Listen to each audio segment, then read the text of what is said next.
ఈ వీడియోలో మనం మాట్లాడుకోబోయే మూవీ రివ్యూ వచ్చేసి స్టీఫెన్. ఈ మూవీ డైరెక్ట్ గా నెట్ఫ్లిక్స్ ఓటీటీ ప్లాట్ఫామ్ లో స్ట్రీమింగ్ అయింది. ఈ మూవీకి సంబంధించి తెలుగు ఆడియో కూడా అవైలబుల్ గా అయితే ఉంది. సో ఈ మూవీ ఎలా ఉంది ఏంటని ఈ రివ్యూలో మనం మాట్లాడుకుందాం.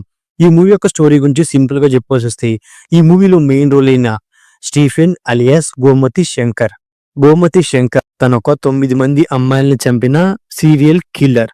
సో తన కోసం పోలీసులు సెర్చ్ చేస్తూ ఉంటారు. ఇలాంటి సిచ్యువేషన్ లోనే స్టీఫెన్ తన దగ్గరలో ఉన్న పోలీస్ స్టేషన్ కు వెళ్లి లొంగిపోతాడు. లొంగిపోయిన తర్వాత స్టీఫెన్ తనకు తానుగా వచ్చి లొంగిపోవడం వల్ల చాలా మందికి డౌట్స్ అయితే వస్తాయి. ఆ డౌట్స్ కి ఎలాంటి క్లారిఫికేషన్ ఇచ్చారు, అసలు స్టీఫెన్ 9 మంది అమ్మాయిల్ని ఎందుకు చంపాడు అనే పాయింట్ల మీదే ఓవరాల్ స్టోరీ అయితే వెళ్ళిపోతుంది. ఓవరాల్ గా మూవీ గురించి చెప్పొస్తే, మూవీ అనేది నాకు చాలా బాగా నచ్చింది. దానికి మెయిన్ పాయింట్స్ వచ్చేసి ముఖ్యంగా క్లైమాక్స్ పోర్షన్. క్లైమాక్స్ లో రివీల్ చేసిన ట్విస్ట్ అండ్ అలాగే కొన్ని పాయింట్లకి క్లారిటీ ఇస్తూ క్లైమాక్స్ ని ఎండ్ చేసిన విధానం నాకు చాలా బాగా నచ్చింది.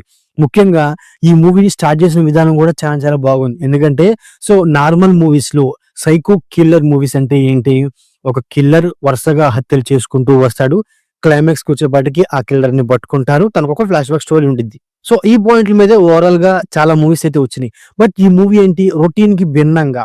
అంటే ఏంటి, సో ఆల్రెడీ కిల్లర్ 9 మందిని చంపేశాడు. చంపేసి తనకు తానుగా వెళ్ళి పోలీస్ స్టేషన్ లో లొంగిపోతాడు. కోర్టులో కూడా తను తప్పు చేశాడని ఒప్పుకుంటారు. బట్ ఇక్కడ ఏంటి, సో ఒక కిల్లర్ తనకు తానుగా వచ్చి లొంగిపోయాడు అంటే కోర్టుకిను పోలీసులకి చాలా డౌట్లు మైండ్ లో మెదులుతూ ఉంటాయి అనమాట. అసలు ఎందుకు మనోడు వచ్చి లొంగిపోయాడు అని చెప్పి ఆ పాయింట్ల మీద నుంచి ఓవరాల్ మూవీని స్టార్ట్ చేసుకుంటూ వెళ్తారు. అక్కడి నుంచి స్టీఫెన్ 9 మందిని ఎందుకు చంపాడు, అసలు స్టీఫెన్ తన ఒక సైకోపాత్ గా మారడానికి క్రియేట్ అయిన సిచ్యువేషన్స్ ఏంటి, సో అండ్ అలాగే స్టీఫెన్ చెప్తుంది నిజమా అబద్ధమా, అండ్ అలాగే స్టీఫెన్ గురించి పోలీసులు చేసే ఎంక్వైరీ. సో ఇలాంటి పాయింట్ల మీద మూవీ వెళ్ళిపోతుంది అనమాట. సో ఈ పాయింట్లు అనేవి నాకు ఎంగేజ్ చేసినప్పటికీ బట్ మెయిన్ గా ఏంటి, ఓవరాల్ మూవీ అనేది కొన్ని పోర్షన్స్ లో కాస్త సాగదీసిన ఫీలింగ్ అయితే కలిగింది అనమాట. ఈ మూవీ యొక్క ఫస్ట్ హాఫ్ అలాగే సెకండ్ హాఫ్ విషయానికి వస్తే, మెయిన్ గా సెకండ్ హాఫ్ నాకు చాలా బాగా ఎంగేజ్ చేసింది. ఎందుకంటే సెకండ్ హాఫ్ లో కొన్ని ట్విస్టులు రివీల్ అవడం, పోలీస్ యొక్క ఎంక్వైరీ, క్లైమాక్స్ పోర్షన్, దానివల్ల సెకండ్ హాఫ్ అనేది నాకు చాలా బాగా నచ్చింది. ఇక ఫస్ట్ హాఫ్ విషయానికి వస్తే, మెయిన్ గా ఏంటి, ఫస్ట్ హాఫ్ స్టార్టింగ్ 30 minutes అంటే మన స్టీఫెన్ పోలీసులు లొంగిపోయే సీన్స్ తో మూవీని స్టార్ట్ చేసిన విధానం కాస్త క్యూరియాసిటీగా ఇంప్రెసివ్ గా ఉంటాయి. దాని తర్వాత సో స్టీఫెన్ యొక్క చైల్డ్హుడ్ అండ్ అలాగే స్టీఫెన్ యొక్క పేరెంట్స్ యొక్క బిహేవియర్, సో ఆ పాయింట్ మీద ఫస్ట్ హాఫ్ వెళ్ళిపోతుంది అనమాట. ఇక సెకండ్ హాఫ్ వచ్చేపాటికి స్టీఫెన్ యొక్క లవ్ ట్రాక్ మీద వెళ్ళిపోయినప్పటికీ ఇక్కడ మెయిన్ ఏంటి, స్టీఫెన్ యొక్క పేరెంట్స్ బిహేవియర్ అండ్ అలాగే స్టీఫెన్ యొక్క లవ్ ట్రాక్ అంత రియాలిటీగా ఉండవు అనమాట. స్టీఫెన్ పేరెంట్స్ విషయానికి వస్తే, వీళ్ళు మరీ అంత క్రూయల్ గా ఉంటారా, లేకపోతే వీళ్ళు ఎలా ఉంటారా అనేది నాకు పెద్ద డౌట్ వచ్చింది.